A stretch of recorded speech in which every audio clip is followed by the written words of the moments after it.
I know usually at the end of the episode we have the credits where you can see my name, but maybe you want to see my name sooner. Do you know what my name is? Do you know what my name is? I'll give you one little peek. I'll give you 3 guesses. You know what my name is? You know what my name is? It's at the end, but you can catch it right here. You can see what my name is. You know what my name is? No, you know.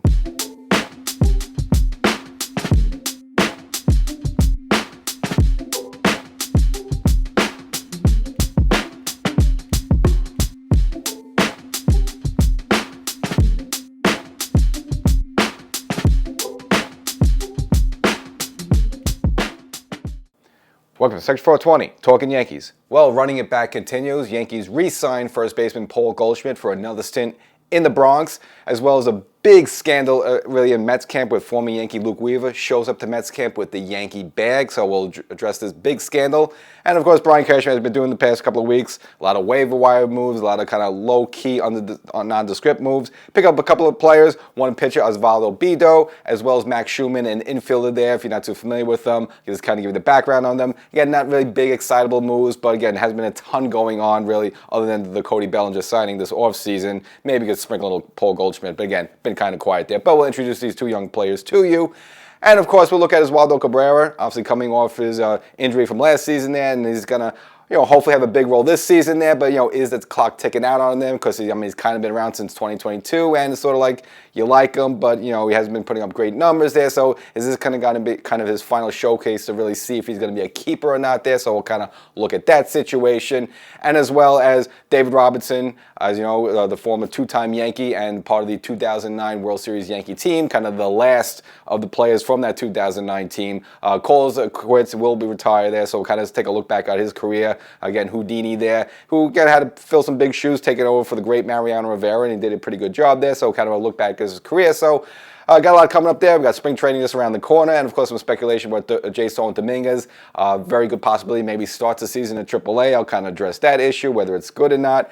So we got a lot of stuff for you. So we got a little Yankee history with David Robinson. We got some current Yankees, and of course we got the big scandal of Luke Weaver showing at Mets camp with the Yankee bag. So got a lot to address with you, but before we get started, make sure you subscribe to the audio podcast version of the show, Section 420 Talkin Yankees, the podcast, wherever you get your favorite podcasts. Again, it's updated more frequently than you see here there, so if it's something news breaks, something you want to get my take sooner, you want to make sure you get that right away. But of course, if you're watching on YouTube or TV, make sure you also subscribe to the YouTube channel. So go to YouTube, subscribe to Section 420 Talkin Yankees, get it all.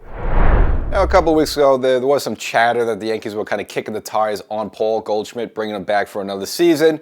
I didn't really discuss it here on the YouTube channel or on the audio podcast. It kind of felt there was a little bit noise there, and I didn't really think it made sense for the Yankees. I mean, look, I think he did a pretty good job for the Yankees in terms of what they expected him to do and what they paid him, and they gave him a 1-year, $12 million deal. Did they slightly pay a little bit for him? Okay, but it wasn't terrible, and I think he kind of held his own a little bit. Got off to a really good start of the season. I mean, I think at one point it was like batting like 380. Unfortunately, did come back down to earth where it seemed like the second half of the season, his body started to break down a little bit. He had numerous kind of leg and knee injuries. Now, he never went on the IL, and kind of surprisingly, he hasn't been on the injured reserve list since 2015, so that's something like 10 years. So pretty durable there, even though, he's getting up in age. He is 38 years old, but I've always felt like you kind of got what you want to get out of him. Again, it was obviously the power really wasn't there anymore. Batting average was respectable, so I mean he ended the season hitting .274. But again, that's which is good enough, decently, but a lot of it had to do because he got to a really good start. I mean, like April, May, he was hitting like 380 there. The reason 274 might seem decent, but the only reason that because the second half really was much of a non-factor, and that batting average dropped dramatically. Only had 10 home runs. Now again, he didn't get a ton of playing time. He was platooning with Ben Rice a little bit, but nevertheless.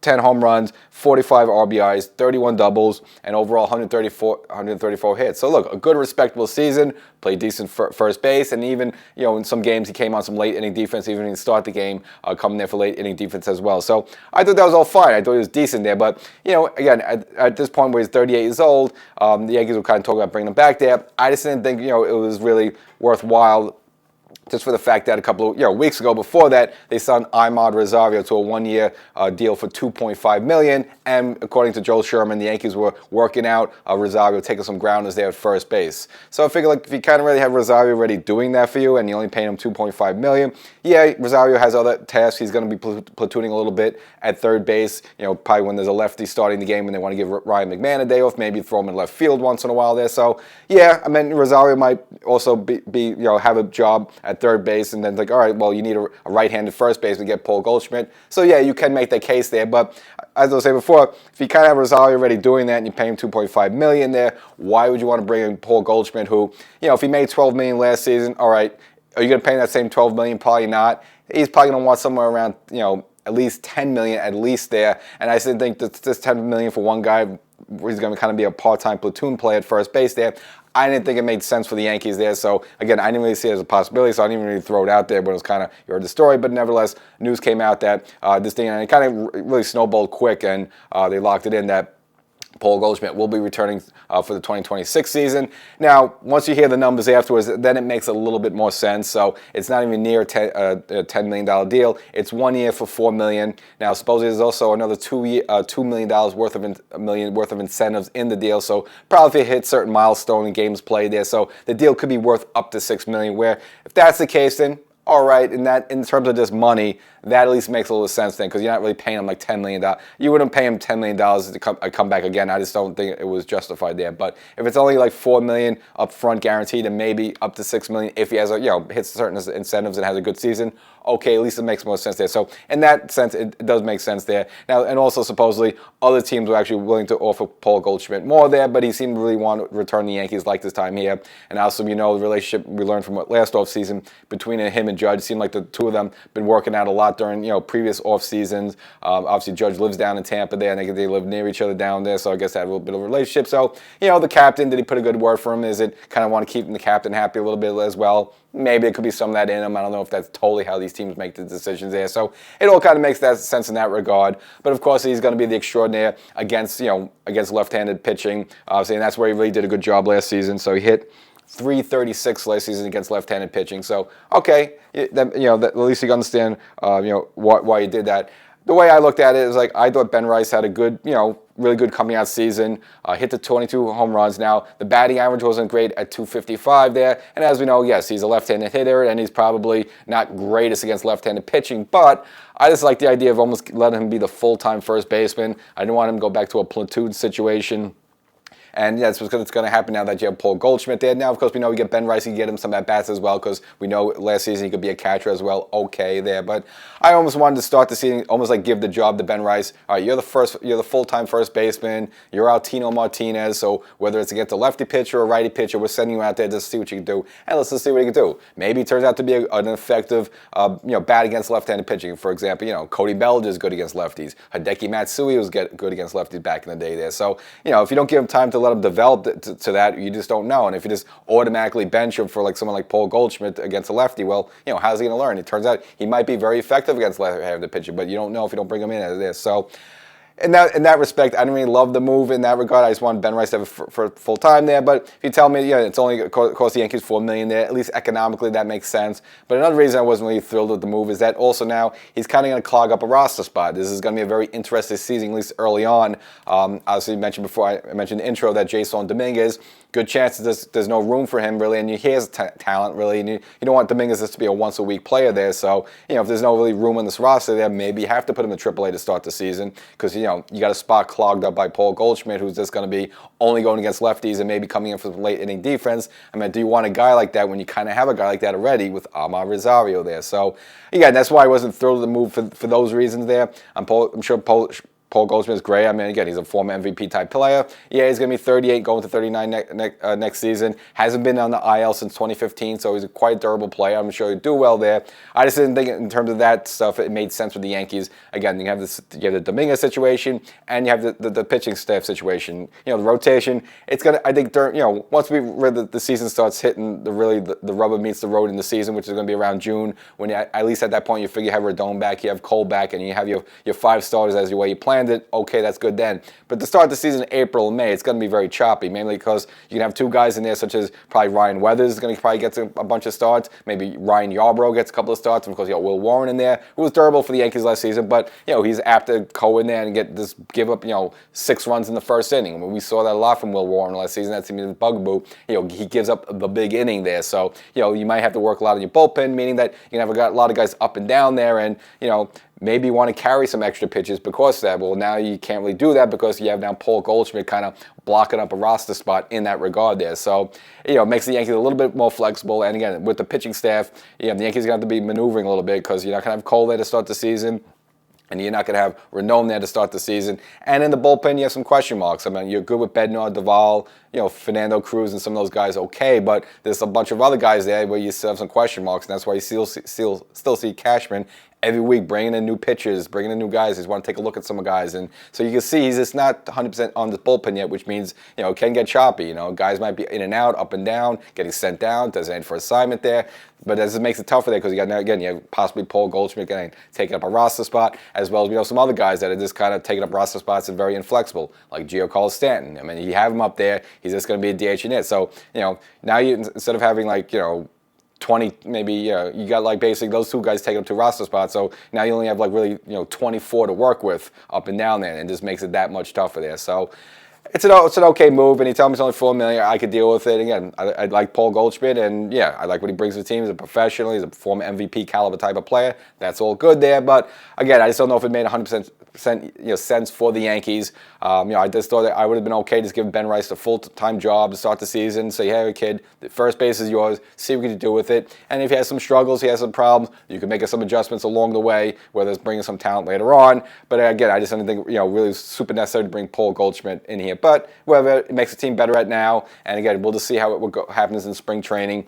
Guys get hurt, things happen, there's always other moves. And Goldschmidt, of course, is going to join Judge, play for Team USA in the 2026 tournament. It'll be his 3rd go-around. Again, the guy's been around for quite a while. He's at 38 years old.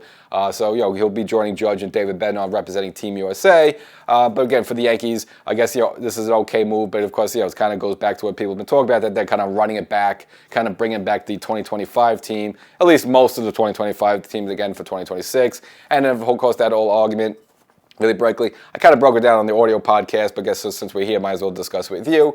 I understand what people are saying, but it's not exactly the same team from 2025. Remember, they made a whole bunch of moves at the trade deadline. It's a whole new bullpen. For example, you don't have Luke Weaver in there. You don't have Devin Williams. And just that alone is an addition for the team. I mean, Devin Williams, he was just so bad to start last season, they had to yank him out of the closer role. Now, Bednar, let's just see. Whatever Bednar, he was impressive for us last season.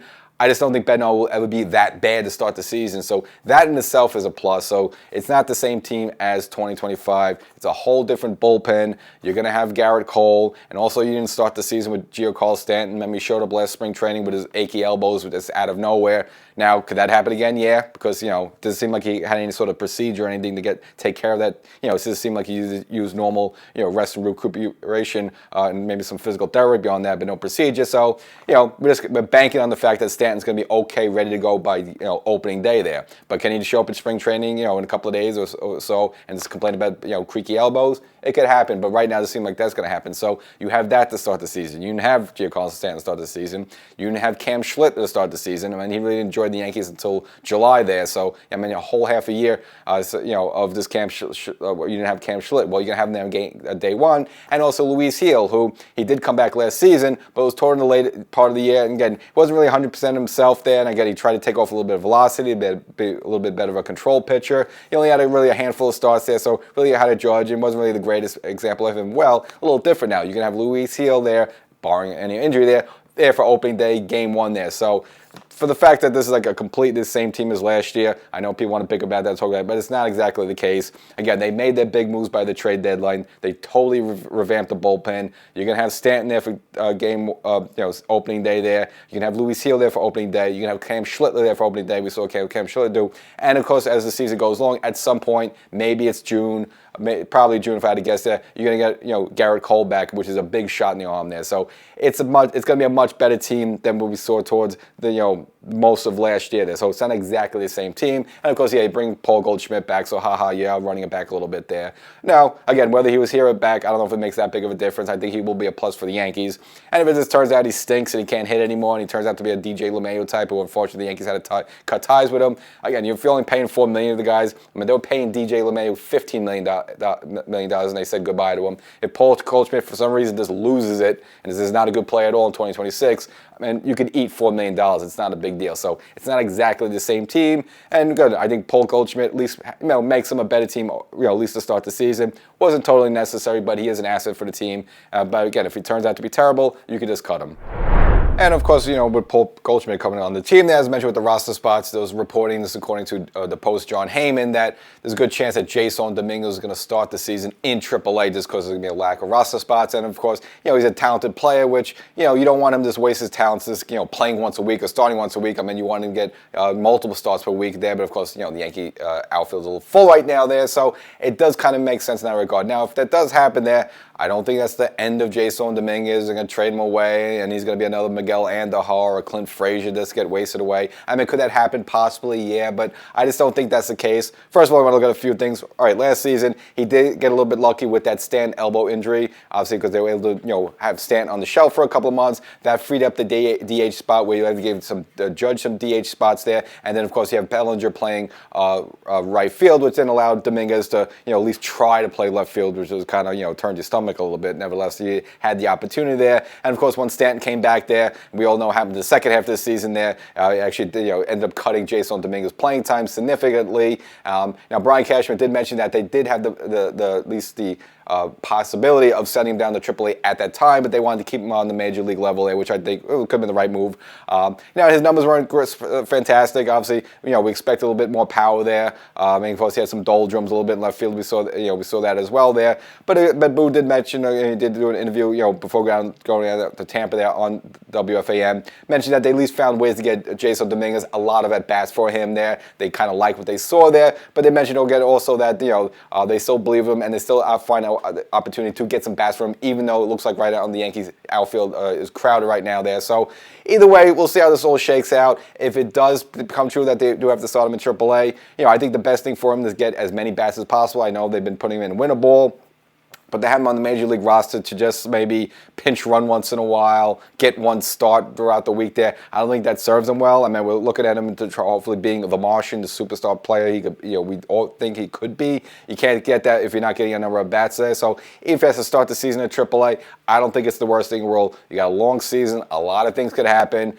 Judge's elbow could bark on him again for some reason. Maybe he has to go on the IL. Stanton, as we know, he's an IL ticking bomb waiting to happen there. So at some point he may go down, and then they'll open up a door for Jason Dominguez. But the reason I just don't want to get rid of him is because you have to look beyond next season. Well, next season, I just don't think the Yankees are going to sign Trent Grisham to a long-term deal. Okay, you got him for 2026. So you accepted the qualifying offer. Maybe called the Yankees bluff. Nevertheless, I don't see the Yankees offering a long-term deal for Trent Grisham in center field. So that will open things up in the future. And of course, you already got Cody Bellinger locked in, at least for this year and next year. Now, Cody Bellinger could perhaps play center field, or Jason Dominguez could return to his natural position. Again, when he was in the minors there, he was a natural center fielder there. He could be a center fielder in the future there. So I wouldn't be in a rush to get rid of him. And if he has to go down to AAA and he spend a majority of this upcoming season in AAA, I just don't think it's the worst there. Again, he's 22, going to be 23 years old, just about there. He's a young guy there. Even if you have to eat a year more or less there, but if he's getting a number of bats, getting his bats in, getting a swing down, and getting swings from both sides of the plate there, it'll serve him well when he hits, able to, get a spot for the Yankees full time. He's only, again, 23, 24 years old. Remember back in the day, rookies didn't come up until like 26, 27 there. So, again, this whole idea, because I know we've been talking about it for a number of years, the Martian, even since he was 19 years old, and you expect him to be Mickey Mantle at age 20, and okay, he hasn't been Mickey Mantle yet, or even close there, but I just don't want to throw the guy away right away there. Again, even if you have to eat a whole chunk of 2026 just to have him in the minors there, I think it could serve him well, because you have to look the next season. Now, I know you also have Spencer Jones just around the corner as well, so yeah, the Yankees might have to make a decision, and maybe he ends up part of some sort of trade package. Maybe Jones ends up as part of some trade package. We don't know yet there. But if he does start at the season at AAA there, I don't think it really writes him off there because he can play at least some defense. We know in center field. The problem with someone like Miguel Andujar, he just couldn't play any defense anywhere. And I know there's some noise about bringing him back. That wasn't going to happen anyway there. But he's a little different situation. He could hit, but he could also play defense. He just needs Trent Grisham to move on, which Trent Grisham will be moving on after the 2026 season. Well, if you've been watching here on the YouTube channel, you probably see some previous episodes. Yankees doing a lot of waiver wire moves and non-roster invites and minor league deals. Again, Cashman's kind of been, I call it the Dollar Tree moves, kind of, looking, going around the recycling can, hoping to find something good there, trying to find, a pearl in the oyster. Well, Yankees making a couple of moves recently, one of them being a trade for infielder Max Schumann with the Athletics. Now they traded the right-handed pitcher Luis Burgos. Reading for Schumann, not much with the bat there, but bringing in a glove, which you kind of understand because the Yankee, I think they're not really this guy will ever go far. And then a lot of these moves they've been making, literally like a week later, they designate these guys for assignment there. But he keeps bringing some talent in there just to have a look at him. But this guy's a glove guy, not a bat guy. And I'll just give you the numbers because the Yankees are going to be a little short-handed a little bit. Obviously, you look at the situation shortstop. All right, you don't know when Volpe is going to be back exactly. You have Cabrera there, who's probably going to get the start there. But you want to throw some other guys in the mix, create some competition. Of course, you got Jazz kind of probably going to lock down second base, but maybe gets injured. Maybe you want some guy to some late inning defense. You got Oswaldo Cabrera floating around as well. He could play some multiple positions. But still, you see the Yankees bringing in some infielders there for various reasons, and probably more than likely the guy will get cut in a week, but we'll introduce Max Schumann anyway. 28 years old. Last season was a whopping batting average of 197, so you like that right there. An entire 2 home runs, 13 RBIs, and this is in 101 games. So it wasn't like this is a couple of weeks there. I'm in 101 games. The guy's hitting 197 there. So again, not a glove guy. I'm not a bat guy, but definitely a glove guy, and that's what he is. He can play shortstop, third base, second base, and all 3 outfield positions. So a jack of all trades type of guy. And sometimes you need some of those guys on the bench. Just again, some guys get hurt, and maybe you need some late inning defense, or the game's a 10-0 blowout, and you just want to put your scrub guys in there. Whether you're the team that got the 10 runs or the 0 runs there, you're going to give some of your guys a rest because the game's kind of over there. You're kind of waving the white flag nevertheless there. So it's good to have a guy like this around there. But again, I don't see him for the long term for the Yankees. In terms of his contract, he's arbitration eligible next year, so he's still under team control up to 2030 there. But this guy could easily be gone in a week there. But again, Cashman is bringing us some talent to see what he got. But this is a guy who's probably not going to make the roster once they break camp, in late March. Now, another gem Cashman picked up is actually from the Angels. Now, this guy actually pitched for the Athletics last season, but he's had an interesting offseason. He's basically been claimed 5 times already this offseason, so, just whatever. Again, this has been kind of the craziest offseason I've ever seen in terms of players being claimed, wavered, designated for assignment. Well, this is the latest victim, again, also from the Athletics. Yankees kind of been doing a lot of business with the Athletics lately. I don't know what that's about. But nevertheless, 30-year-old Osvaldo Bido, again, 30 years old. Now, you want to look back to his what he did with the Athletics last season. 2-5 record, not that good there. High ERA of 5.87. Now, again, he's on a terrible team. 26 games, so about half a season more or less, maybe about a third of a season. Some decent strikeout numbers, so 79.2 innings pitched, 68 strikeouts, so a little bit under a strikeout per inning. Walks relatively okay, 35 walks, so it's about 1 walk per 2 innings. I mean, it's not great, but not terrible. But did serve up the long ball, gave up 19 home runs, which you don't like there. So again, we've seen the Yankees is bringing a lot of arms. Seems like he has a power arm there. They're trying to maybe find a hit with these guys. Just maybe bring them in and tutelage, and if they have a good camp, they impress. Maybe you could break a team. Kind of as I mentioned at the top there, I don't think Cashman's 100% sold on this bullpen. Obviously, he's always looking at the bullpen because you have so many interchangeable guys. Guys have up and down years. For example, you got a good year out of Fernando Cruz last year. You could very well come in and just be terrible. I mean, we've seen bullpen guys be up and down year to year. That's why he does not like to give long-term deals to guys out of the bullpen. Unless your name is Mariano Rivera, that's like the only exception. Other than that, the Yankees usually don't want to go more than 2 years on someone in the bullpen because, again, you got one good season and for whatever reason, you stink. It just happens. It's just the nature of the beast there. And in terms of his contract, same thing as Schumann. He's arbitration eligible in 2027. But he's under team control a little bit longer. He doesn't become a free agent until 2031. But same deal. I just don't see this guy, breaking with team unless he goes in as wows, in spring training there. There's probably going to be no room for the guy there. So he'll get a shot there. But again, if this is someone you expect to see in the Bronx come April, probably not going to happen.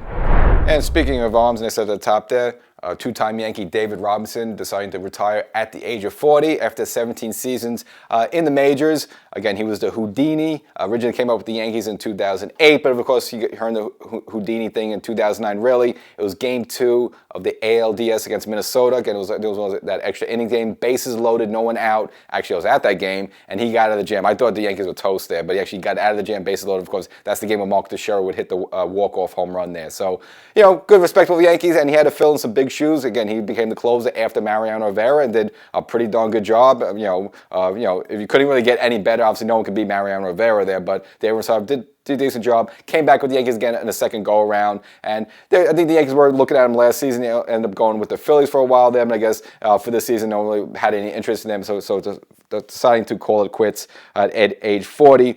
But again, what makes him special, he was kind of the last active player as part of that 2009 World Champion Yankee team, which again, that's the last time the Yankees won the championship, so he was kind of that last guy standing. Now he's done, so those guys are all officially retired there, so a little momentum for David Robinson. Good, solid Yankee, and hopefully he's back for Old Timers Day at some point. As for active bullpen guys, again, we had the big controversy at Mets camp where former Yankee Luke Weaver, again, he was the Yankee the last couple of seasons there, signed a 2-year deal with the Mets, shows up and is seen in the park like carrying his Yankee bag. Now, this thing really got way overblown and kind of jokingly. First of all, really right after he kind of changed the thing out. But like, this is his bag of his baseball stuff there. So he showed up, it's a big bag like this, and it's like the little square, it says, and it has the Yankee NY, and it's in white, it has the number 30 on it. Okay, a big deal. He's not wearing the Yankee jersey. I mean, that's his bag he uses for all those equipment, and I'm sure there's a compartment for the glove and for his cleats. Like, that's his bag, that's his work bag. So, he showed up for your first day in camp at that, and they say, again, he changed it out really soon there. It's really a nothing burger. It's kind of silly, kind of funny there. And it's like if you work for a company and they give you company swag, you have the company, the mug, and if you go to a new job, do you throw the mug out? Do you throw the shirt out? No, you keep it, you use it as a workout clothes there. So much ado about nothing, a little ha-ha funny. I'm sure he'd rather be with the Yankees, but unfortunately he's stuck with the Mets. And this season is going to be interesting for Oswaldo Cabrera. Again, this is his first year of arbitration eligibility at age 26, and again, he's not a free agent until 2029 now. Is he going to be with the Yankees till that time there? I don't know there, because again, he's kind of running out of time a little bit. Now, look, we all like Oswaldo Cabrera, but we've seen a little bit of a decline just because we had such high expectations. Remember when he first came up in 2022? Again, in just 44 games, he hit 6 home runs, hit 247. Okay, that's not impressive there, but you like some of the power there. A 312 on base percentage, and then 429 slugging. And then we thought we had something special here with this guy, but then unfortunately from there, seeing him at decline. 115 games, and the next year only hit 5 home runs, so twice as many games the next year, but 1 less home run, and the on-base percentage dipped to 275. The year after that, about the same thing, played 108 games, hit 8 home runs, a little bit better there, but not on that pace it was when he first came up in 2022. And unfortunately last year was really brief because he had the broken ankle when he came around in that Seattle game there. Only in 34 games, hit 243 with just 1 home run. On base percentage a little bit better at 322 there. But you figure, like, when's this guy going to finally click in for this guy? And you like him, you want to root for him. He's always smiling, seems to be a good clubhouse guy. The teammates like him. But, you need him to produce a little bit. And you got to decide, what is he? Is he going to be a starter at some point? Right now it's not looking likely. Unless someone gets hurt like a Ryan McMahon or, Jazz at second base, which you don't want to see because that's pretty bad news for the Yankees. I don't know if he's going to get the playing time to really prove himself, and at times he has been given that. His numbers haven't been great there, so this kind of may be a make or break season for him to see, is he going to be with the Yankees in the long term. Now, right now it's not looking great right now, but get opportunities going to open up there. He does have the benefit he can play almost all infield positions and pretty much all outfield positions there, so his flexibility does is an asset too in there, but you need a little bit more with the bat. The batting average is going to be probably around 250. That's the way it is this day, but you need a lot more power, and he's a switch hitter there, so he can be great there, but this has got to be the year that he shows something. So that's the episode. Hope you enjoyed it. Football's done. The Super Bowl's over. We're focusing on baseball. Spring training's in full swing, if you get it. But make sure you subscribe to the audio podcast version of the show, Section 420 Talkin Yankees, the podcast, wherever you get your favorite podcast. Subscribe on YouTube, and we'll catch you next time.